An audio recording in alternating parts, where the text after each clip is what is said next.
একজন মানুষ চলে গেলেন, আর কয়েক মুহূর্ত পরেই তার সবচেয়ে বিশ্বস্ত সঙ্গীও পৃথিবী ছেড়ে বিদায় নিল। এমন ভালোবাসার গল্প শুনলে চোখে জল আসবেই। মধ্যপ্রদেশের বেতুল জেলার এই ঘটনা এখন হাজার হাজার মানুষের হৃদয় ছুঁয়ে গেছে। ৬৭ বছর বয়সী প্রদীপ জৈন চিকিৎসাধীন অবস্থায় ভোপালের এমস হাসপাতালে মারা যান।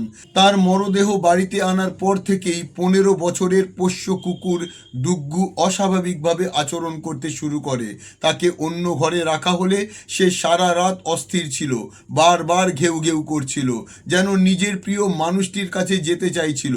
পরদিন শেষ যাত্রার আগে পরিবারের সদস্যরা ডুগ্গুকে শেষবারের মতো তার মালিকের পাশে বসতে দেন। কয়েক মিনিট নিশ্চুপ হয়ে পাশে বসে থাকার পর সে উঠে যায়। শেষ যাত্রা শুরু হলে ডুগ্গুও কিছুটা পথ মালিকের মরদেহের সঙ্গে হাঁটে, কিন্তু হঠাৎই সে মাটিতে লুটিয়ে পড়ে, আর সেখানেই হয় তার মৃত্যু।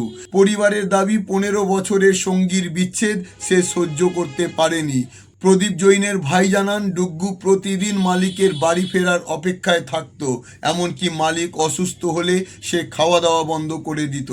এই ঘটনা সোশ্যাল মিডিয়ায় ছড়িয়ে পড়তেই হাজারো মানুষ লিখেছেন, কুকুরই পৃথিবীর সবচেয়ে বিশ্বস্ত বন্ধু।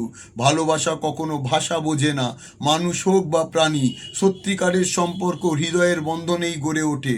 শেষে শুধু একটা অনুরোধ করব, যারা রাস্তাঘাটে কুকুর, বিড়াল, অন্য কোনো নিরীহ প্রাণীকে মারধর করেন, তাদের কাছে হাত জোর করে অনুরোধ করছি, দয়া করে ওদের আঘাত করবেন না।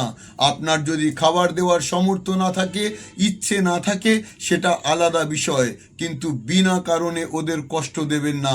ওরা আমাদের মতো কথা বলতে পারে না, নিজের ব্যথা প্রকাশ করতে পারে না, তবুও ওদের অনুভূতি আছে, ওদেরও ব্যথা লাগে, ওদেরও কষ্ট হয়।